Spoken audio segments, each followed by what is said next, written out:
बहुत समय पहले की बात है। एक चुड़ैल रोज रात को एक नारियल के पेड़ की तांत्रिक पूजा किया करती थी। वो उस पेड़ पर अपना हाथ काट कर उस पर खून चढ़ाया करती थी।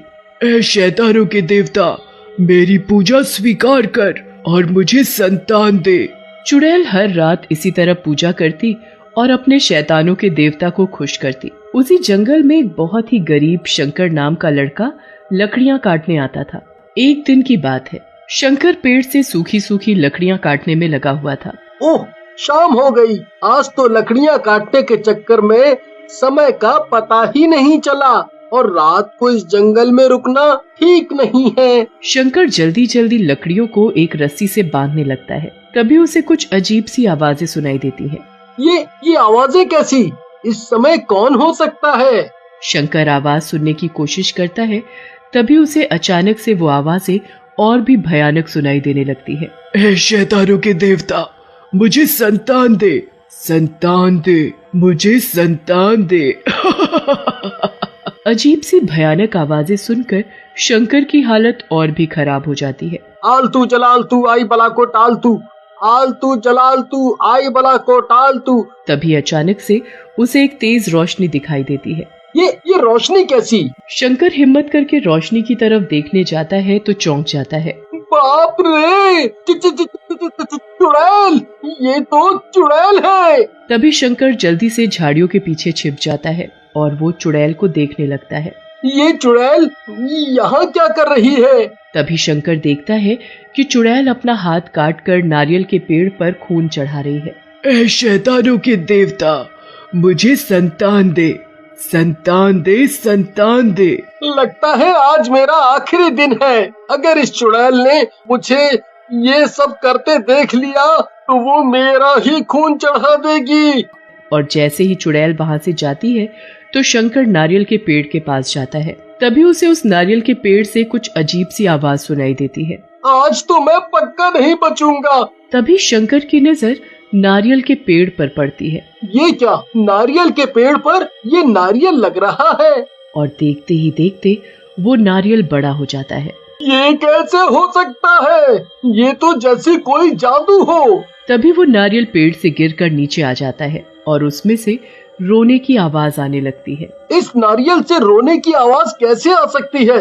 ये कैसे हो सकता है? शंकर जैसे ही नारियल को उठाता है तो वो अपने आप टूट जाता है और उसमें से एक सुंदर सी छोटी सी बच्ची निकलती है, जिसे देखकर शंकर हैरान हो जाता है। ये तो चमत्कार है, नारियल से बच्ची निकली। वो छोटी बच्ची बड़ी जोर जोर से रो रही थी तो शंकर उसे अपनी गोद में उठा लेता है और उसे प्यार करने लगता है। क्या हुआ? क्यों रो रही है तू? चुप हो जा। अरे रे रे रे रे, चुप हो जा, चुप हो जा। शंकर के प्यार करने के साथ ही बच्ची चुप हो जाती है और वो बोलने लगती है और चलने भी लगती है, जिसे देखकर शंकर बड़ा हैरान होता है। ये तो चमत्कार हो गया। छोटी सी बच्ची बोलने भी लगी और चलने भी। ये किसी जादू से कम नहीं। तुम कौन हो और नारियल के अंदर से कैसे आई? मेरी माँ चुड़ैल है, मैं उसकी ही बच्ची हूँ, पर मेरा जन्म नारियल से हुआ है। मैं कोई मामूली बच्ची नहीं हूँ, मैं एक जादुई बच्ची हूँ। शंकर और छोटी बच्ची दोनों बातें कर ही रहे थे कि इतने में ही चुड़ैल के वापस आने की आवाजें आने लगती है, जिसे दूर से ही उसकी बच्ची देख लेती है। शंकर, तुम जल्दी से यहाँ से चले जाओ, माँ आ रही है।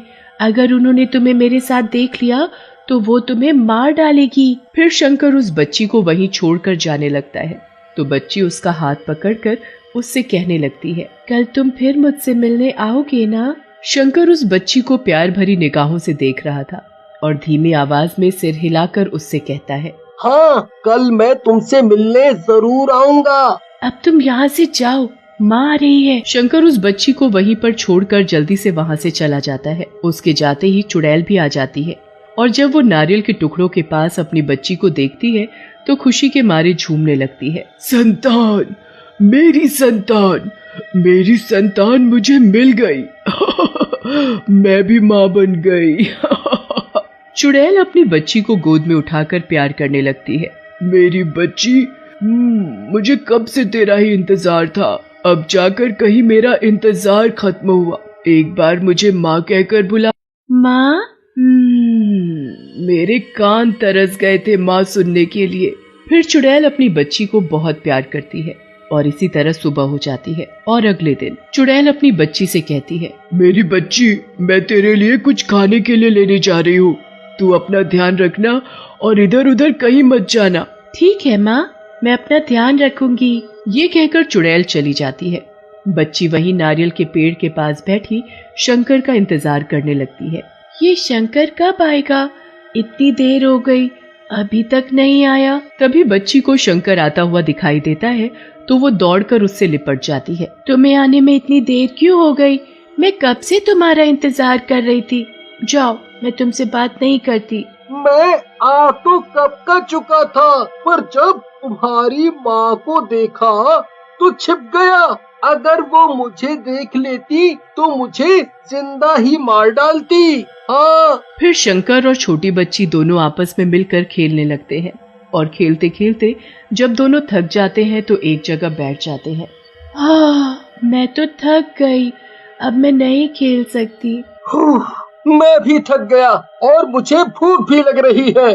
बस इतनी सी बात, लो अभी लो। वो छोटी बच्ची अपने जादू से बहुत सी खाने पीने की चीज ला देती है।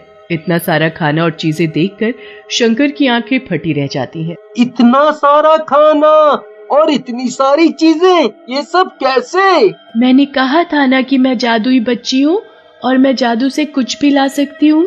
इसी तरह शंकर हर रोज चुड़ैल के जाने के बाद बच्ची से मिलने आता और उसके साथ खूब खेलता और बच्ची भी हमेशा उसका बेसब्री से इंतजार करती। लेकिन कई दिनों तक जब शंकर उससे मिलने नहीं आता तो बच्ची परेशान हो जाती है और उसे उसकी चिंता होने लगती है। क्या बात है, शंकर इतने दिनों से मुझसे मिलने नहीं आया? कहीं उसे कुछ हो तो नहीं गया? कुछ दिन ऐसे ही समय बीत जाता है और एक दिन जब शंकर बच्ची से मिलने आता है तो बच्ची उससे नाराज होते हुए कहती है, पता है तुम्हें, मुझे तुम्हारी कितनी चिंता हो रही थी और तुम मुझसे मिलने अब आए हो। जाओ, मैं तुमसे बात नहीं करती। बच्ची एक तरफ अपना मुंह करके बैठ जाती है तो शंकर उसे मनाते हुए कहता है, मेरी मजबूरी थी जो मैं तुमसे मिलने नहीं आ सका। आज भी मैं बड़ी मुश्किल से सिर्फ तुमसे मिलने ही आया हूँ, कहीं तुम परेशान न हो। ये कहते कहते शंकर रोने लगता है। क्या हुआ, तुम रो क्यों रहे हो? शंकर रोते रोते उसे बताता है,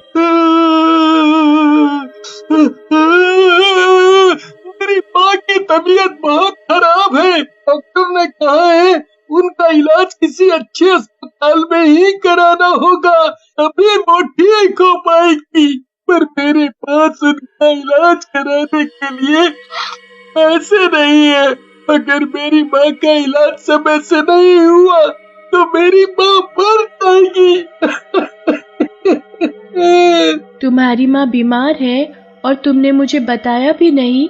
बच्ची जब शंकर से बात कर रही थी तभी अचानक से एक सांप नारियल के पेड़ से आकर बच्ची के ऊपर गिर जाता है तो शंकर बिना सोचे समझे सांप को अपने हाथ में पकड़ लेता है और उसे चाकू से मार देता है।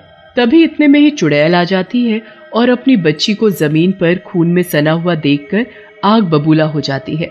मेरी बच्ची को मारने की तेरी हिम्मत कैसे हुई? मैं तुझे नहीं छोड़ूंगी, मैं तुझे मार डालूंगी।